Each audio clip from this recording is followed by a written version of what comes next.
और हेडलाइंस के बाद अब खबरों को तफसील से जानेंगे। महाराष्ट्र के कोल्हापुर में सैलाब की वजह से लोग मुख्तलिफ इलाकों में रहने पर मजबूर हैं। कई जगह स्कूल और कॉलेजेस गर्काब हैं, जिसकी वजह से स्कूल और कॉलेजेस को जुमे तक के लिए बंद रखने का हुक्म जारी कर दिया गया है। और ऐसे में तलबा और जिम्मेदारान तालीमी सिलसिले में हो रही रुकावट की वजह से परेशान हैं।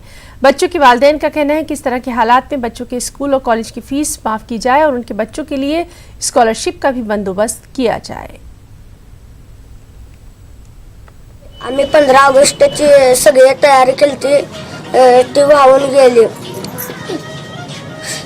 ऑफिसमध्ये सगळं शाळेचं साहित्य होतं ते पण नुकसान झालेलं आहे। सरांनी आता दिवाळीचे पेपर काढून आणलेले ते पण नुकसान झालेलं आहे। आमचं घर वड्याकडे असून सगळं बुडीत झालं आहे। कागदपत्र पण गेल्यात। 10वीचं शिक्षणाचं पुस्तक वयातील सगळं बुडीत गेलेलं आहे। आम्हाला वड्याच्या हिकडून कुठं तर जागा द्यावी अशी विनंती। महाराष्ट्र के कोल्हापुर इलाके में सैलाब से बीमार हो रहे लोगों की मदद के लिए अब समाजी तंजीमें और डॉक्टर्स रज़ाकाराना तौर पर आगे आए हैं। मॉडर्न होम्योपैथी की जानिब से पटन कुदुरली गांव में एक हेल्थ कैंप का इनेकाद किया गया, जहां सैलाब से मुतासिर लोगों की मदद की जा रही है। उन्हें सेहत के हवाले से जानकारी भी फराहम की जा रही है। लोकांची अवस्था खूप बिकट आहे, त्यांना वेळेत औषधोपचार मिळत नव्हते। ते आज आम्ही मॉडर्न होमिओपॅथी आणि प्रेमप्रमाणे युवा शक्ती हातगड तालुका याच्यामार्फत आम्ही तो उपलब्ध करून दिले आहेत। प्रशासन ही त्यांच्या पद्धतीने काम करत आहे, आम्ही आमच्या वैयक्तिक लेवलला काम करत आहोत। आम्ही आमच्या मॉडर्न होमिओपॅथी आणि प्रेमप्रमाणे युवा शक्तीतर्फे जवळजवळ 30,000 गोळ्यांचं वाटप ताप, थंडी, सर्दी, खोकला, लेप्टोस्पायरोसिस याचं वाटप केलेलं आहे आतापर्यंत कोल्हापूर जिल्ह्यामध्ये, कोल्हापूर शहरामध्ये आणि आसपासच्या गावामध्ये। तसंच गेल्या 4 दिवसात आम्ही जवळजवळ 400 ते 500 ब्लँकेट्स वाटलेले आहेत। त्यामध्ये पोरामध्ये आमच्या गावचे फार नुकसान झालेलं आहे आणि यामध्ये आमचे स्थलांतर या पटणगुल्ली बिरदेव मंदिरमध्ये अर्धे मराठी शाळेमध्ये असे आमचे स्थलांतर करण्यात आलेले आहे। तर त्यांच्यावर उपचार चांगल्या पद्धतीने झालेले आहेत। त्यांची डॉक्टरांची टीम मॉडर्न होमिओपॅथिक यांच्यातर्फे आम्हाला चांगल्या पद्धतीने आम्हाला उपचार झालेत, त्याबद्दल त्यांचे आभार आणि त्यांच्या टीमचे सुद्धा आभार। महाराष्ट्र के कुछ इलाकों में सैलाब की सूरत हाल में कमी वाक़ हो रही है। मुतासरीन की यहाँ मदद की जा रही है। कई समाजी तंजीमें और रज़ाकार लोगों को राहत पहुँचाने में जुट गए हैं। सैलाब मुतासरीन के खाने पीने और रहने का खास बंदोबस्त किया जा रहा है। लोगों के लिए कंबल, चादर, कपड़े और ज़रूरी अशिया मुहैया करवाई जा रही हैं। बच्चों की ज़रूरियात का ख़ास ख्याल रखा जा रहा है। सैलाब से मुतासरीन भी इन लोगों के शुक्रगुजार नज़र आ रहे हैं।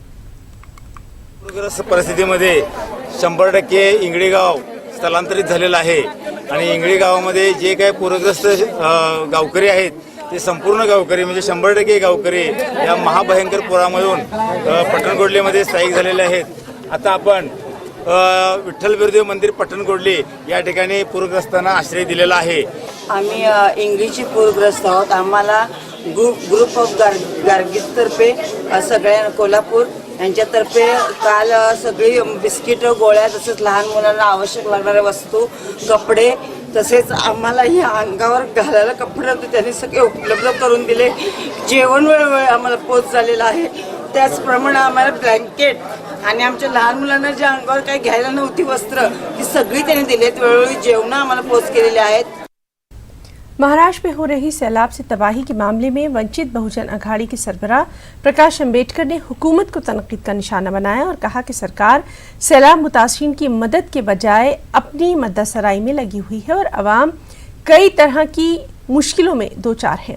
हुकूमत को चाहिए कि अपनी तशहीर के बजाय लोगों की मदद के लिए आगे आए। प्रकाश अम्बेडकर ने सरकार की नीयत पर सवाल उठाया और कहा कि सैलाब मुतासरीन की जानिब हुकूमत की अदम तवज्जुही यकीनन हैरानकुन है।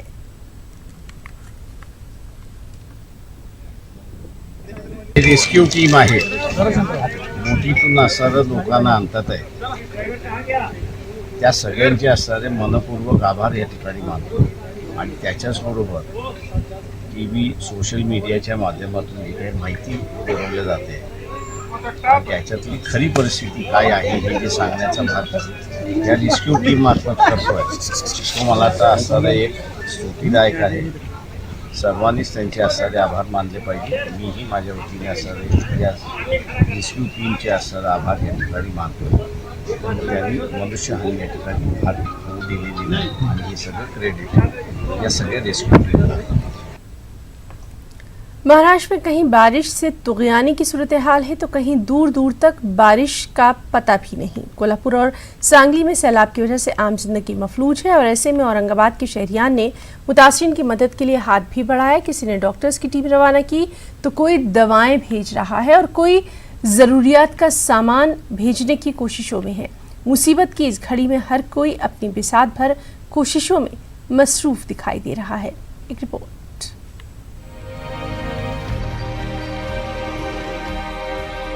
महाराष्ट्र के कोल्हापुर और सांगली में बारिश की वजह से आई तुगयानी से शहर पानी में डूब चुके हैं।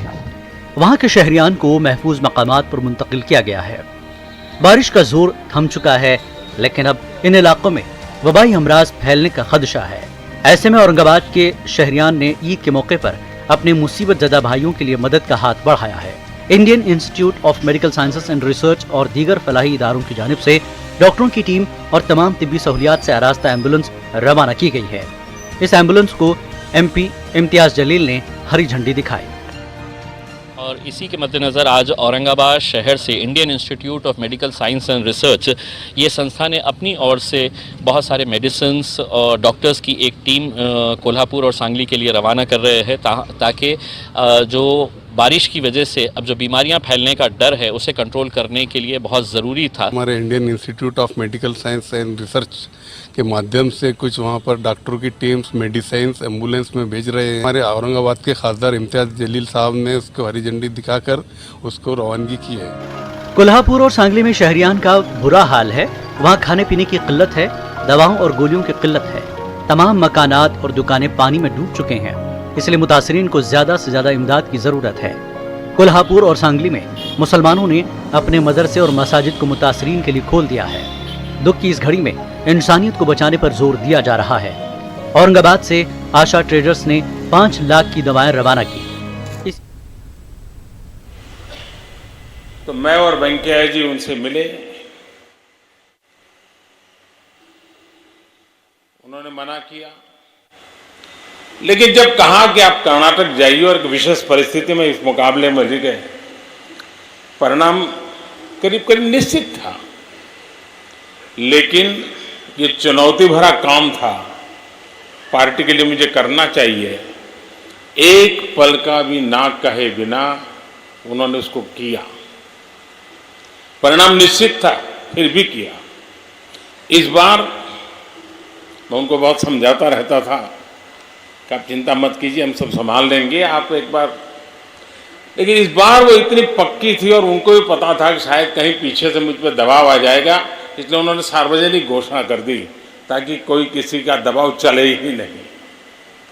यानी वो अपने विचारों की पक्की भी थी और उसके अनुरूप जीने का प्रयास भी करती थी। आमतौर पर हम देखते हैं कि कोई मंत्री या कोई सांसद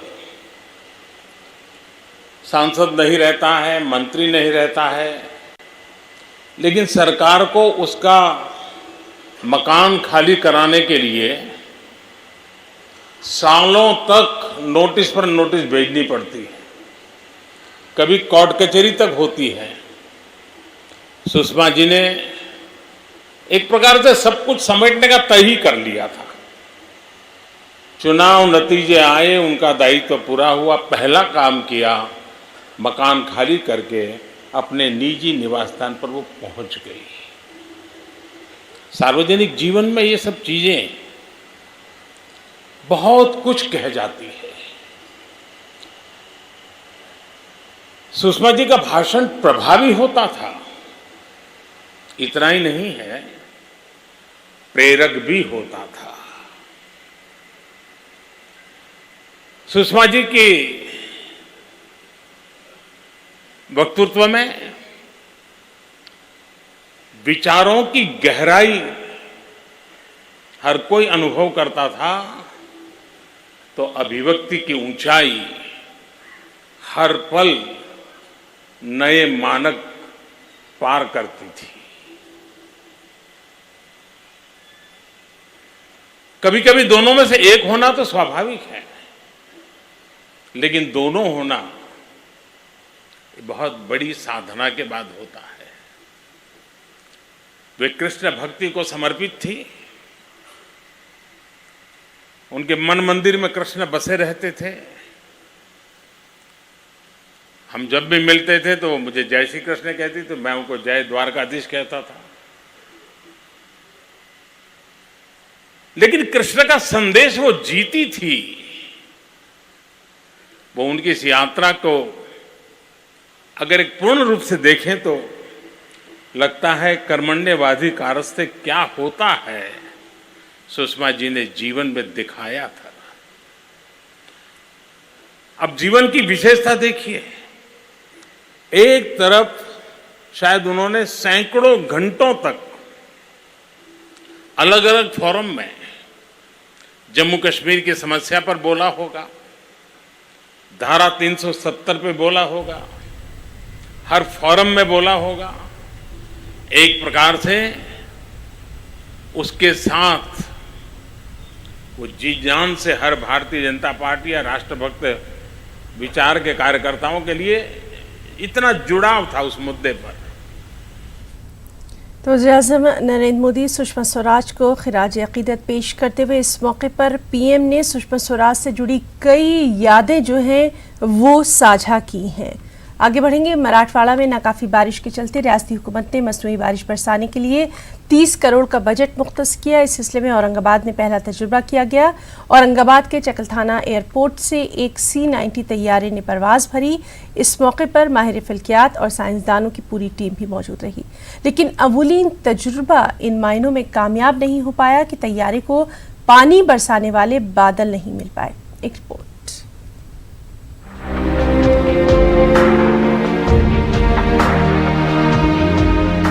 मराठवाड़ा पिछले कई बरसों से सूखे की मार झेल रहा है।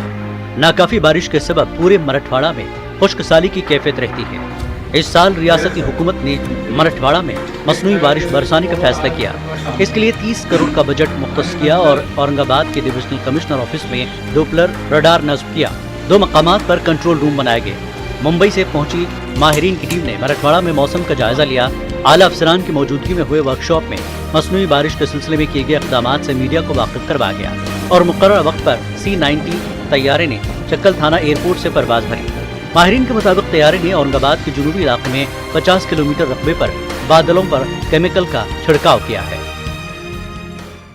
मराठवाड़ा रीजन में सेंट्रल प्लेस बना के शोलापुर, औरंगाबाद, नागपुर और नागपुर के नज़दीक के इलाकों में भी रडार डॉपलर रडार बिठाए, जिसकी वजह से हम हवामान या मौसम का अंदाज़ा लगा के कहाँ बारिश करने की संभावना हो सकती है, क्लाउड सीडिंग हम कहाँ कर सकते हैं, इसका प्रावधान बना के रखा है। औरंगाबाद वेस्ट में 50 किलोमीटर क्लाउड सीडिंग करके वो वापस आ गया है। जो रेनफॉल का डेटा है वो बाद में अवेलेबल होगा क्लाउड सीडिंग के बाद। महाराष्ट्र में कोल्हापुर और सांगली में बारिश की वजह से तुगयानी आई हुई है, लेकिन मराठवाड़ा में अभी भी मुनासिब बारिश नहीं हो पाई है, जिसकी वजह से किसान परेशान हैं। माहिरीन का मानना है कि अगर मसनूई बारिश का तजुर्बा कामयाब होता है तो ये सिलसिला 30 सितंबर तक यानी 50 दिनों तक जारी रहेगा। वाज़ेह है कि मसनूई बारिश बरसाने के इस तजुर्बे के लिए मरकज और रियासत से तकरीबन 15 NOC हासिल किए गए हैं, जब कहीं जाकर इस तजुर्बे की इजाज़त मिली है। 37% ही रेनफॉल हुआ है, उसमें से बीड़, उस्मानाबाद और लातूर में डिवीजन के एवरेज से भी बहुत कम बारिश हुआ है। तो वाटर शॉर्टेज अभी तक वो 3-4 डिस्ट्रिक्ट में और चल रहा है बारिश का सीजन होने के बावजूद। लगभग अगले 2-3 महीने तक चलेगा।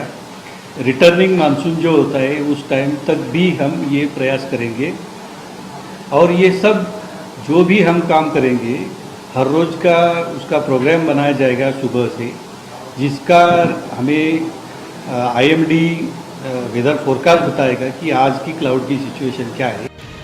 रियासती हुकूमत के इस इक़दाम का किसानों ने खैर मकदम किया है। किसान लीडर जयाजी राव सूर्यवंशी का कहना है कि हुकूमत ने मुनासिब वक्त पर कदम उठाया है। जबकि माहिरीन मौसमियात हुकूमत के इक़दाम से मुतमईन नजर नहीं आते। उनका दावा है कि हुकूमत वक्ती तौर पर और आर्जी इक़दामात से अवाम को गुमराह कर रही है, जबकि मराठवाड़ा में नाकाफी बारिश का खतरा मुसलसल बरकरार है। इसलिए मराठवाड़ा में मुस्तकिल सहूलत होनी चाहिए, जिससे मुनासिब वक्त पर बारिश के इम्कान को यकीनी बनाया जा सकता है। डॉपलर रडार या सी बैंड रडार जो है उसकी परमानेंट इंस्टॉलेशन हमें चाहिए। आज तारीख तक उसके बारे में गवर्नमेंट ने ध्यान नहीं दिया है। उसको ध्यान में रखते हुए यदि इंस्टॉल किया जाता था, उसको डाटा लेते थे हम, तो हमें कौन से वक्त पे रेनफॉल करना चाहिए था उसकी बराबर मात्रा मिलती थी और हम उसको आर्टिफिशियल रेन से बहुत सक्सेस ले सकते थे। अभी वो बादल अभी महाराष्ट्र में है कि जहाँ जो किनारी पट्टा है, जहाँ पहाड़ी इलाका है, जहाँ जो बड़े तालाब है, कि जैसा कि सह्याद्री का जो पट्टा है वहाँ बारिश गिर जाएंगी तो कम से कम पीने का पानी का इंतजाम हो सकता है और तुरंत इसके लिए अमल होना चाहिए। दीगर जानकारों ने दावा किया कि C-90 तैयारा बादलों की तलाश में कई घंटे परवाज करता रहा, लेकिन पानी बरसाने वाले बादल नहीं मिल पाए। इस लिहाज से मसनूई बारिश का वली तजुर्बा कामयाब नहीं हो पाया। इन मानों में मौसमियात के माहिरीन जो दावा कर रहे हैं, इसमें सदाकत नजर आती है कि मराठवाड़ा में मुस्तकिल डॉपलर रडार नस्ब होना चाहिए। न्यूज़ 18 के लिए औरंगाबाद से अजहरुद्दीन की रिपोर्ट। और अब खबरों की तफसील। कर्नाटक में सैलाब की संगीनी में बतदरीज कमी आ रही है। बारिश न होने की वजह से मुतासरा मुकामात से सैलाब का पानी कम होता जा रहा है। हालात में बेहतरी को देखते हुए महकमा मौसमियात ने मुतासरा मुकामात से रेड अलर्ट नोटिस वापस ले लिया है। अब तमाम तर तवज्जो 800 आर्जी पनागजीन कैंपों में रह रहे 6 लाख मुतासरीन को बाज़ाबात कराने पर मबजूल हो गई है। इनमें बेशतर का ताल्लुक शुमाली कर्नाटक से है। पनागजीनों के लिए पीने का पानी, दवाएं और दीगर अशियाए ज़रूरिया का इंतजाम करना इंतजामे के लिए बड़ा चैलेंज है। दूसरी जानिब सीएम येदियुरप्पा ने कहा कि सैलाब की वजह से रियासत कर्नाटक को कम से कम 50,000 करोड़ रुपए का नुकसान हुआ। सीएम का कहना है कि ज़िम्न में उन्होंने मरकज से कम 10,000 करोड़ रुपए फौरी तौर पर जारी करने की दरख्वास्त की है। सीएम ने कहा कि मुतासरीन के लिए हुकूमत एक्स ग्रीशा देगी। सीएम के मुताबिक सैलाब से मुकम्मल तबाह होने वाले मकानात के लिए 5 लाख रुपए, जुज़वी तौर पर मुतासरा मकानात के लिए 1 लाख रुपए दिए जाएंगे। सरकारी रिकॉर्ड के मुताबिक सैलाब की वजह से कर्नाटक में अब तक कम से कम 48 लोगों की मौत की खबर है, 12 लापता बताए गए हैं।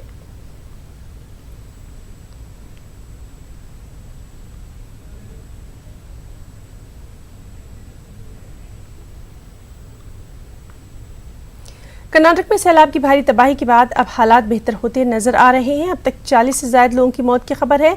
चंद जगहों पर अब भी बचाव और राहत का काम जारी है। सैलाब से बेघर हुए हजारों अफराद रिलीफ कैंपों में रह रहे हैं। सैलाब के बाद कुछ इलाकों का बुरा हाल है। लोग सैलाब में बचे अपने सामान को समेटते हुए दिखाई दिए। वहीं चिकोड़ी मुकाम के एक रिलीफ सेंटर में रक्षाबंधन की मुनासबत से मकामी खवातीन ने फौजी जवानों को, जिन्होंने सैलाब के दौरान लोगों की जान बचाई और जान पर खेलकर लोगों की खिदमत की, इसके पेश नज़र राखी की मुनासबत से इन जवानों को राखी बांधी। आज कर्नाटक कांग्रेस की जानिब से हुकूमत से कर्नाटक के सैलाब मुतासिरीन को मुआवजा देने का मुतालबा किया गया।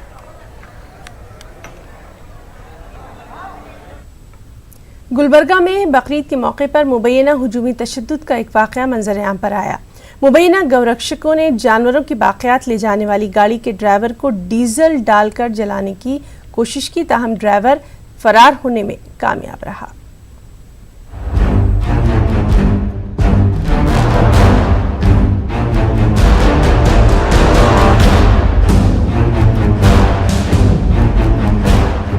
ये नज़ारा शहर गुलबर्गा के मज़ाफ़ात सुल्तानपुर क्रॉस का है, जहां एक हुजूम एक नौजवान को घेरे में लेकर उसे मार रहा है। उसका कसूर ये है कि बकरीद के मौके पर कुर्बानी के जानवर के बाक़ियात को तल्फ करने के लिए म्युनिसिपल कॉरपोरेशन के ऐलान करदा मकाम पर मुंतकिल करने जा रहा था। गया था मैं, इत्तेफाक से वो कचरा था, वो कॉरपोरेशन का, बोले तो कॉरपोरेशन वाले नहीं है कहते, वो लेकर के इत्तेफाक से मेरा डीजल खत्म हो गया। आपके ऊपर आंख पे डाले बोलकर, आंख पे डाले उन्होंने, डालने के बाद में डीजल डाले, डालने के बाद में भी मैं वैसे उनको बात करने का मौका नहीं दिया, मारना चालू करें डीजल डालने के बाद में भी, फिर भी वहाँ से निकल भाग कर गया मैं, पूरे 20-25 जने मारने के बाद में भी। इस वाकई के मंजर आम पर आने से अक़लियती तबके में काफी तशवीश देखी जा रही है। अक़लियती लीडरों ने गुज़िश्ता शब SP ऑफिस पहुंचकर मामले में FIR दर्ज कराया। मुतासरा शख्स की MLC कराई गई। अक़लियती लीडरों ने शरपसंदों के खिलाफ कार्रवाई का मुतालबा किया। उसके किस्मत अच्छे थे शब्बीर के कि वो वहाँ से बच कर निकल गया। डीजल डालना, उसको मारना पीटना, ये सब मॉब लिंचिंग की तरफ ले जाता है। तो मैं यही कहूँगा कि ये जो एक ट्रायल था, शुरुआत थी, और ये पूरा मॉब लिंचिंग केस है। तो मैं हमारे जो DCP हैं किशोर बाबू, उनसे जो है अपील करता हूँ कि फ़ौरन उन कल्प्रिट्स को, जो सोकॉल्ड जो गौरक्षक हैं, उनको अरेस्ट किया जाए। वो बेरहमी से मारा और शब्बीर वहाँ पर किसी भी तरीके से अपनी जान बचाकर भाग गया।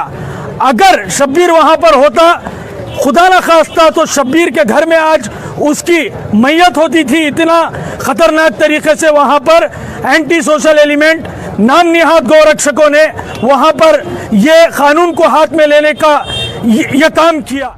दूसरी जानिब ताल्लुका चितापुर में भी हालात कशीदा बताए जा रहे हैं, जिसके ताल्लुक से पूरे जिले के अक़लियतों में बेचैनी देखी जा रही है। न्यूज़ 18 उर्दू के लिए गुलबर्गा से जवाद मीर की रिपोर्ट। UAPA, RTI और चंद दीगर कवानीन में तरमीमात के खिलाफ बेंगलुरु में SDPI ने एहतजाज किया। Social democratic party of India ने जम्मू कश्मीर से दफ़ा 370 को ख़त्म करने के फैसले को गैर जमहूरी करार दिया। एहतजाज में बेंगलुरु में मुकीम कश्मीरी तलबा ने भी शिरकत की। SDPI के कारकुनों ने इस मौके पर कहा कि मरकजी हुकूमत अवाम मुखालिफ फैसले ले रही है। टाउन हॉल के रूबरू हुए एहतजाज में कहा गया कि मोदी हुकूमत मुल्क को दरपेश असल मसाइल की जानिब तवज्जो नहीं दे रही, इसके बजाय हुकूमत जज्बाती मुद्दों को उछाल रही है। ये कानून पहले से ही ख़तरनाक कानून है और उसके बारे में बोलने की ज़रूरत नहीं, आप सब जानते हैं। इसको और मजबूत कर दिया गया है। यानी कोई भी शख्स पहले एटलीस्ट उसको जो है बताना होता था कि वो क्यों गिरफ्तार कर रहा है। आजकल बताने की ज़रूरत नहीं, वो उठा के ले जाएगा, स्टेशन में डालेगा, फिर वहाँ से आपको तहक़ीक़ करके बोलेगा कि इसके पर ये चार्जशीट है। तो इस तरह से ये एकदम जो है क्या कहते हैं उसको, गवर्नमेंट की जो प्रेसिडेंट रूल है या फिर जो मिलिट्री रूल है, इससे भी ख़तरनाक रूल आ गया है। इसलिए UAP में जो चेंजेस आए हैं उसको भी हम निकालना चाहते हैं। हमारे डिमांड्स ये हैं कि स्पेशली कश्मीर को लेकर जो 370 को जो रद्द किया गया है, ये सेंट्रल गवर्नमेंट का एक डिसीजन जो है, एक एंटी पीपल है और एंटी डेमोक्रेसी है। ये डेमोक्रेसी के तहत ये जो फैसले लिए हैं, उसके साथ साथ RTI बिल का अमेंडमेंट किए हैं, क्योंकि RTI से ये जाहिर हो जाएगा कि सरकार का क्या परफॉर्मेंस है। और इसके साथ साथ ये UAPA और NIA एक्ट को ये लोग गलत इस्तेमाल करने के लिए अपने तरीके से इसको अमेंड कर रहे हैं। ये भी एंटी डेमोक्रेसी है और एंटी पीपल है। That whatever the 370 article removed, that has to be reinstated because it is anti-democratic and it has taken a unilateral decision by the government to safeguard their interest, because today the country is undergoing a lot of recession. There is a downfall of economy, there is a downfall of industrial output, and totally the country is in a recession. To just avoid this and to take the people's mind away. तो इस bulletin में फिलहाल इतना ही। आदाब।